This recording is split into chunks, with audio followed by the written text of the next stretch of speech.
Wajah lugu yang muram itu rasanya akan tetap tersemat di dalam ingatanku. Dalam diam, aku berusaha untuk melupakan setiap kenangan pahit saat tiba-tiba teringat tentangnya. Tetapi tahukah kamu, satu hal paling pahit yang tidak bisa aku sembunyikan sepanjang hidupku adalah ketika aku menyadari bahwa seharusnya aku bisa menolongnya, tetapi hal itu tidak pernah aku lakukan. Selamat datang kembali dan selamat merayakan dunia imajinasi. Kali ini saya akan bercerita tentang kisah yang terinspirasi dari kisah nyata. Ikuti terus kisah ini. Teras rumah tetangga.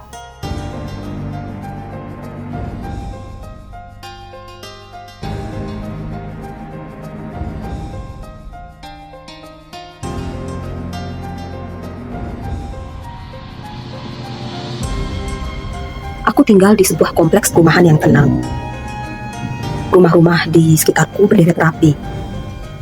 Tapi dari sekian banyak rumah, ada satu rumah yang akan selalu membuatku menoleh dua kali, yaitu rumah yang berada tepat di sebelah rumahku. Di sanalah tinggal sebuah keluarga kecil. Seorang ibu, ayah, dan anak perempuannya. Kami tak pernah benar-benar mengenal mereka. Ayahnya sangat tertutup, begitu juga ibunya. Ayahnya jarang menyapa, ibunya tak pernah keluar dari rumah, dan gadis lugu itu hanya terlihat sebentar-sebentar. Ia pun seperti dilarang bermain dengan tetangga sekitar. Kadang ia berdiri di balik jendela, kadang duduk sendiri di tangga teras, memeluk lututnya diam-diam. Aku menyadari hal itu, tapi sekali lagi, sama seperti banyak tetangga kami di sekitar sini, aku bukanlah orang yang suka menanyakan tentang kabar seseorang. Jadi, aku pun sering melewatkannya dengan senyum kecil di ujung bibirku. Dan gadis itu malah berlalu masuk ke dalam rumah. Tak ingin menampakkan wajahnya lagi. Tapi ada satu hal yang sangat aku ingat. Karena rumah mereka berada di sebelah rumah kami, maka kadang aku sering samar-samar mendengar suara ketika ayah atau ibunya marah. Yang paling jelas sering terdengar adalah ketika ayahnya berteriak pada putri kecil itu. Katanya, "Diam, atau kau akan berakhir di teras rumah." Aku mengira itu hanya sebuah ancaman biasa yang tidak ada nilainya. Hukuman berdiri di teras rumah semalaman atau seharian, bukankah itu hal yang biasa? Mungkin banyak orang tua yang masih sering melakukannya untuk menghukum anak mereka. Tapi entah kenapa, semakin hari, kalimat itu semakin terdengar berbeda. Terasa lebih berat, lebih meyakinkan.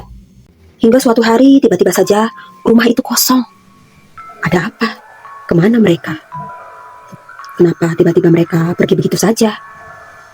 Tanpa peringatan, tanpa kabar, keluarga itu pergi. Dan benar-benar sunyi. Tak ada lagi suara bentakan, tak ada lagi amarah yang terdengar mengancam, tak ada lagi gadis kecil yang nampak berdiri di jendela ataupun duduk di teras sambil memeluk lututnya. Aku merasa ada sesuatu yang hilang, tapi tidak pernah sungguh-sungguh hilang. Hanya tersisa rumah kosong. Dan tentu saja teras rumah itu yang entah kenapa jadi terasa lebih dingin dan sunyi. Sampai suatu pagi, beberapa hari yang lalu aku baru saja mengajak si Bono, anjing milik nenekku, untuk ikut tinggal di rumahku. Karena kadang-kadang aku sering merasa kesepian. Dan hari ini adalah hari pertamaku mengajaknya jalan-jalan. Dengan santai, aku membawanya ikut jogging bersamaku di suatu pagi yang cerah. Seperti biasa, aku langsung keluar dan melewati rumah tetangga yang kosong itu.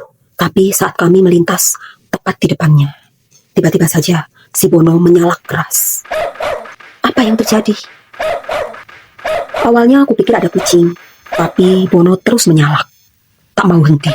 Bahkan meskipun aku sudah memeluknya, ia tetap tidak mau berhenti. "Kenapa, Bono? Apa yang terjadi? Coba tolong, kamu tunjukkan sesuatu yang membuatmu merasa takut atau sesuatu yang mungkin mengancammu," bisikku kepada Bono. Tetapi Bono semakin tak mau tenang. Bono justru menggonggong semakin keras. Dan satu hal yang paling mengejutkan adalah ketika Bono kemudian menggali teras di depan rumah tetanggaku itu. "Kenapa, Bono?" Aku takut dan panik. Kemudian aku berusaha memanggil orang yang lewat supaya bisa turut menenangkan anjingku. Tetapi ternyata Semakin banyak orang yang datang, Bono justru menggali semakin dalam. Ia seperti tahu kalau ada sesuatu di bawah sana, sesuatu yang sangat menarik perhatiannya. Jadi meskipun ia takut, ia tetap terus menggali, menggali dan menggali semakin dalam. Semakin dalam, semakin dalam, dan semakin aneh aroma yang tercium keluar. Kami semua tertegun. Kami sungguh-sungguh tak menduga apa yang akan Bono temukan. Bau busuk menusuk hidung, bercampur dengan udara dingin yang entah tiba-tiba datang dari mana. Dan pelan-pelan sesuatu yang selama ini tersembunyi mulai muncul ke permukaan. Rambut hitam legam, milik seorang gadis. Dan wajah kecil mungil, pucatnya yang menyembul dari sana. Wajah pucat, wajah seorang gadis kecil. Matanya tertutup rapat.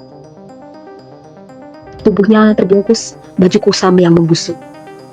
Aromanya menyebar kemana-mana, membuat sebagian orang merasa ingin muntah, tapi sebagian orang lainnya menitikkan air mata. Seketika polisi pun datang, lalu langsung menyegel rumah itu. Garis kuning dipasang. Tanah digali lebih dalam, sampai seluruh tubuh gadis itu nampak seutuhnya. Aku pun merasa tubuhku langsung kaku. Jadi, inilah apa yang diucapkan oleh ayah dari gadis itu. Diam, atau kau akan berakhir di teras rumah. Itu bukan sekedar ancaman, bukan juga sekedar gertakan yang main-main atau supaya si gadis merasa takut sehingga patuh pada kedua orang tuanya. Sama sekali bukan itu. Ia mengatakannya karena memang ia ingin melakukannya, sungguh-sungguh melakukannya, mengubur anak gadisnya di bawah teras rumahnya. Sejak hari itu, rumah tetangga di sebelah rumahku itu disegel. Tak ada yang berani mendekat. Inilah hal yang paling aku sesali sepanjang hidupku. Ketika aku mendengar segala macam gertakan dan ancaman, tetapi kupikir aku bukanlah bagian dari mereka. Seharusnya aku lebih mengerti, seharusnya aku lebih sensitif, seharusnya aku lebih peka. Dan kini, wajah gadis itu masih membayangiku. Bahkan mungkin membuatku ingin pergi selamanya dari rumahku sendiri.